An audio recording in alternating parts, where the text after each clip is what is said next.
What's up guys, BigBadroid here, and you wanna know how to build yourself a gaming PC. Well then, I just built myself a new gaming PC and I decided to record every step as I moved along. While this video is going to mainly focus on how to build a gaming PC, I'll be going into a lot more detail about my new system in an upcoming video. So make sure to stick around for that and consider subscribing so that you do not miss that. So without any further ado, grab yourself a screwdriver, get your parts together, let's start building. The very first thing you need to do is get that motherboard out of the box, place its accessories aside and use the box as a platform to put your motherboard onto. This is where we'll be doing the build initially.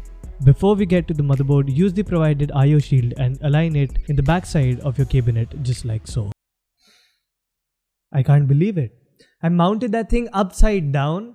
I looked at the footage twice and I still didn't make it out until I reached half of the build. Good job. Good job, BigBadroid. Good job. That squarish thing in the middle is the CPU socket. In order to open it up to put the CPU inside, press on the side lever, push it out and lift it up. This will expose you to the LGA1151 socket. Do not touch the pins on the socket as they can be very delicate. Next up, grab your CPU from the sides and align the golden triangle on the bottom left of the CPU to the triangle on the bottom left on the motherboard CPU socket. Now don't do what I just did there. Dropping your CPU is not recommended. Be extra careful with the CPU and the socket. Please, for God's sake. Just let it sit on top and do not push it in. You will know when it sits properly because it's a snug fit. After this is done, gently close the socket by lowering down the lever. The lever is going to resist quite a bit, so don't worry. You're not breaking the CPU. Just let it go as it is and secure it into place. Now with this, our CPU installation is done. For the next step, we are going to install the RAM sticks. Now if you're using 2 RAM sticks just like me, then it needs to go in the 2nd and the 4th slot. This is called dual channel memory arrangement. So in order to do this, locate the DIMM slots on your motherboard and undo one of the locks on the 2nd and the 4th slot. To install the RAM, simply align the RAM's middle cutout with the slot's middle cutout and apply firm pressure until it gets clicked into the place. Note that these go in only one way, so mounting it wrong is just not possible, and even if you are going wrong, you will know. Usually you put the cooler on the CPU by now, but since we are using an AIO cooler, and to make things easier, we'll keep that part for the last, or maybe for a lot later during the build. But if you're using a normal factory provided air cooler, the typical fan cooler that comes within, it's fairly easy to install. You can read the manual. It's actually nothing. It's just mounting the cooler on the 4 holes, on the 4 mounting screws on the sides of the CPU, and that's pretty much just about it. Make sure to use a thermal paste on the CPU if your cooler doesn't come applied with one previously. But with that being said, it is indeed a very simple process to apply a normal basic factory cooler onto your CPU. The manual should help you just fine, but since we are using an AIO and I will need to instruct how to install that one, we will be keeping that for last. The holes will be the ones I'm using for the back housing here. Now since we will be attaching the cooler later, we can put our cooler's back housing right now, because to put it in right now is going to make for an easy installation later on. Alright, so let's get the motherboard inside the case. For today, we'll be building inside the custom modded Cooler Master 590 Mark III case. Now this case was sent out to me by Caesar India with all the mods and the cable extensions and a lot more things that I will be going into a lot more detail in an upcoming video, so make sure to check that out. And if you guys are interested in modding and cabinets and cabinet modding apparently, make sure to check the links down below. That will take you to Caesar India and you guys can check out some amazing stuff they do. Lay your cabinet down on a table. You'll have these standoff screws included with your parts.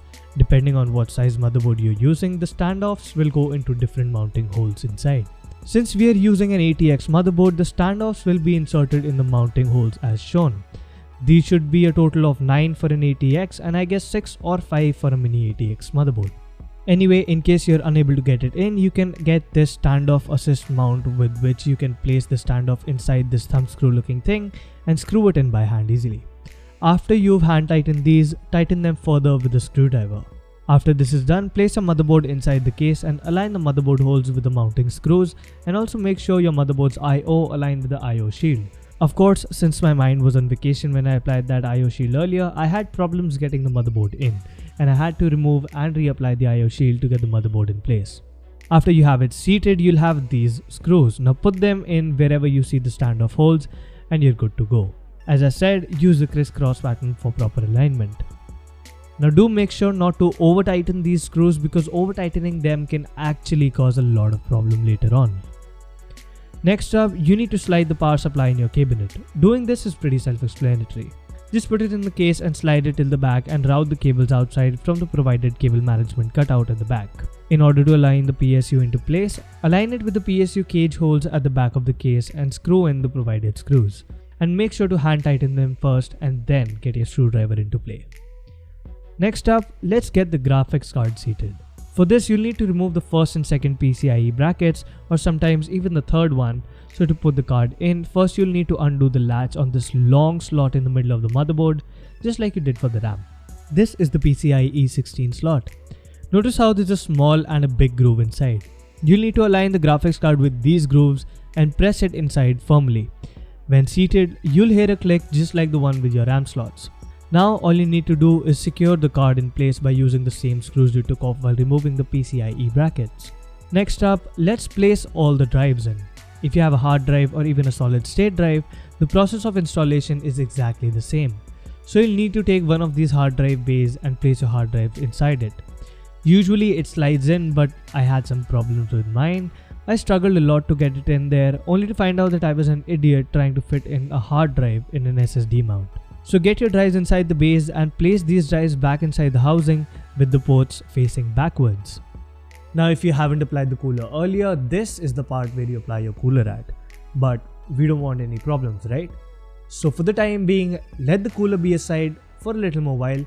Turn your case 180 degrees and let's get some basic wiring and cabling done. Now if you got any cable extensions like I do, this is the time to get them connected to their respective cables from the PSU. If not, which is most probably the case with you, don't worry, just continue. Now the reason I personally went with cable extensions was, well, I have quite a few different reasons, but the main ones being aesthetics and ease of work. Now if you guys want, I will be going into a lot more detail about cable extensions, where to get it, how to get it, and why to get it in a separate video, but only if you want, so let me know in the comment section down below. But for now, these extensions were provided to me by Caesar India, and if you already know what cable extensions are for, if you are familiar with their use, if you want them, make sure to check the description down below. And for the others who don't and have kind of a skeptical mindset about cable extensions, how about wait for the video on cable extensions. I might do it, I might not, but I'll definitely do a post on my social media, so make sure to follow me there. All the links will be down below. So we need to connect the 8-pin CPU power cable first. This cable can also be a 6-pin depending on your motherboard and CPU. Now this cable will go towards the top of your motherboard, so make sure to grab the cable that says CPU on your power supply and get it into the case from the nearest cable slot. Now find a slot that says CPU power and put this cable in there. It will be a tough and tight fit, so don't hesitate applying a little force. Now this cable was the main reason why we were avoiding putting the cooler inside first, and I'll address that in a small sentence a little bit later in the video. Next up, let's get that long 20+4 pin connector going on. This is the widest cable of the bunch and the slot for it is located on the far right of the motherboard. So route the cable back into the chassis from the rightmost cable routing slot. Inserting the cable in is going to take a bit of twisting and turning, so don't worry, it's totally normal. Do know that these cables will go in only one particular way, so if you think you're inserting it upside down, you'll know as the cables won't enter at all. Next, the GPU cables. So these cables are marked as the PCIe cables on the PSU. So grab these cables and follow along. For my graphics card here, I'll be needing 2 of these 6+2 pin cables. But depending on what card you have, you might need just one 6+2 pin part or maybe just one 6-pin connector. No matter what it is, it will be labeled as a PCIe cable on the GPU, so you'll know which one to use. So for me, I'll be plugging in my dual 6+2 pin connectors in the GPU. Now let's give power to your drives. To do that, grab one SATA cable from each drive from your motherboard box. The cable should have an L-shaped groove inside. Now using these cables, one end goes into the motherboard SATA port and the other one goes into the small L-shaped socket in your drive. Now in order to power the drives, you'll need to find a similarly L-grooved cable from the PSU. Put this into the driver's long L-shaped ports. Since these are both L-shaped, they will go in just one way. So now's the time we get our cooler on. Since we have a liquid AIO, we will need to mount the radiator to the chassis and then add the cooling module to the CPU. Let's get started with the radiator first. But before we put it in the case, we need to mount our fans on the radiator. To do that, first decide how you want your fans to be. Now there are two types of configurations while mounting your fans on the radiator. Well, these two configurations are a pull config and a push config. Now push and pull here stand denoting the airflow between your radiator and your fan. So either the fans will be pulling air in through the radiator or pushing the air out through the radiator. However the airflow is, it needs to go from the fan through the radiator and then outside or inside of the case, whichever you may prefer. Anyways, I went in with a push configuration. Well, I decided to go with a push configuration, but well, you'll see what happened. Alright, so you'll need to mount the fans on the cooler using these tall looking screws. So get these 8 screws into place to hold your fans on the radiator properly. Now that it's done, it's time to get this puppy inside the chassis. Now guys, here's the thing. Off camera, I tried to put the radiator and only radiator without the fans inside the cabinet and try to fix it on the top, and it was just a perfect fit. It was until I put the fans on the radiator and tried to get it in when I realized that the back IO of my motherboard is actually obstructing the path of my radiator as a whole. So since the radiator won't go all the way through, it won't align with the screws on top as well. And since that won't happen, I won't be able to mount my radiator on top at all. So what to do? Well, I came up with this idea where I would just put only and only the radiator without the fans inside the chassis on top, and then put the fans externally on top outside the chassis so that it holds my radiator through the mesh on the top of the chassis, and I just decided to screw it in and keep that into place. Now I did not know whether it's going to look foolish or if it's going to come out to look unique. So since I was building for like 2 to 3 hours by that time, so I took a deep breath, took a cheesy dump, came back with a fresh mind, and finally decided to go ahead and place the fans and the radiator the way I thought. So in order to keep the rad and the fans together in one place, I screwed the same tall screws through the fans and then through the chassis and then straight into the radiator's mounting screw holes. I had to hold the radiator in place with one hand and then do the other screws, so I couldn't record much of it at first, but once I was able to have it stand alone on the top depending on the fan, I started taking the video again. So here's what I did and here's what it looks like afterwards. So it didn't look bad in my opinion. Like, it didn't look bad at all. But then I could not have left the fans on top of the case just exposed to, possible damage. Well then what I decided to do was I gave the guys at Caesar a call. Now it was about 12 AM, but still the guys didn't hesitate to help me at all. So that was super amazing of them. So I went ahead, gave them a call, and I decided on something. Now I cannot really disclose what we are working on for that, but I'll be covering that in an upcoming follow-up video, so make sure to stay subscribed for that. Anyway, coming back to why I took so long to install this radiator. Well then, see, the way I have the radiator in, it would have been impossible for me to reach to that left topmost corner of my case and then grab that 8-pin CPU power connector and then put it inside the socket. It would have been an absolute hell of an experience if I went ahead and installed the cooler before I installed the cables. So that is the main reason why we went and did the cables before and then came back for the cooler. So next up comes the water block installation. Remember how we flipped the motherboard and attached a bracket behind it? Well, this is where it eases us. You don't need to flip the case again and again, or even worry about that bracket going in from the back groove. Simply use the standoff screws and place them on the 4 slots of the brackets from the front of the motherboard while holding it down from the back. When done, you'll need to seat the water block on those standoffs. You don't need thermal paste as the cooler comes pre-applied with it, but if for some reason it doesn't, you'll need to put a pea-sized amount thermal paste on the CPU before putting the block down. Then use the 4 provided thumb screws and tighten them into place. Don't tighten them too much as it can cause damage if overdone. Now with all these things out of the way, our PC build is almost complete. The only things left to do is installing the front panel I/O on the motherboard. Now these are small little cables coming from the front of your cabinet. Now installing these cables are going to be very difficult and frustrating. Now these tiny little poopers that I like to call are super annoying.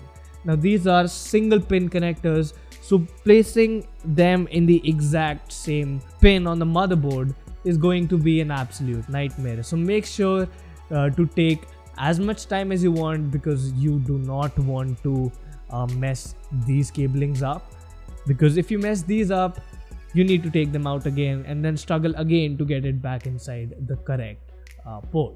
So in order to mount these cables, you'll usually have these labeled on the cables itself and also on the motherboard. And the mounting of these cables are done somewhere on the bottom right of your motherboard.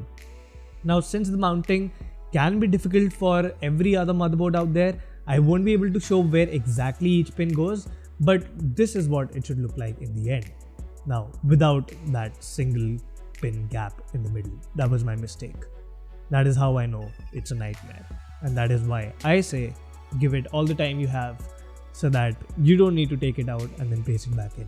To put in the front panel USB, you'll have the USB mounting port on the motherboard labeled as USB 2 or USB 3, and you'll see that it goes in just one way because one of the pins on the motherboard is knocked off. So you know that it goes in just one way, and the cable connection of the front panel USB will also have one blank space for that non-existing pin.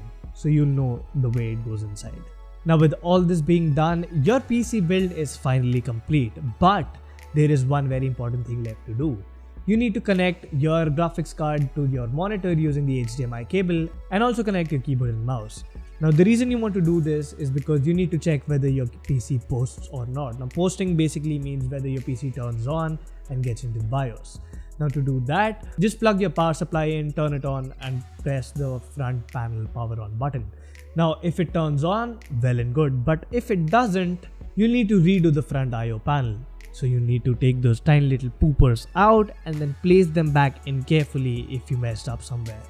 Now if the front I/O connections are all fine and it still doesn't post, well then it's time for you to reinsert your RAM, or if not that as well, it's time for you to reinsert your 8-pin and 20+4-pin power cables, because these are pretty much the major and the most common things that might be the reason for your PC to not turn on. So make sure to check those, and it should definitely turn on if the things have gone right. And voila, if it boots up, there you have it. You have built your custom PC. The only thing left to do is installing Windows. Now it's as simple as loading Windows on one of your empty pen drives, converting the USB drive into a boot drive, putting it inside your PC, and then just installing it straight away.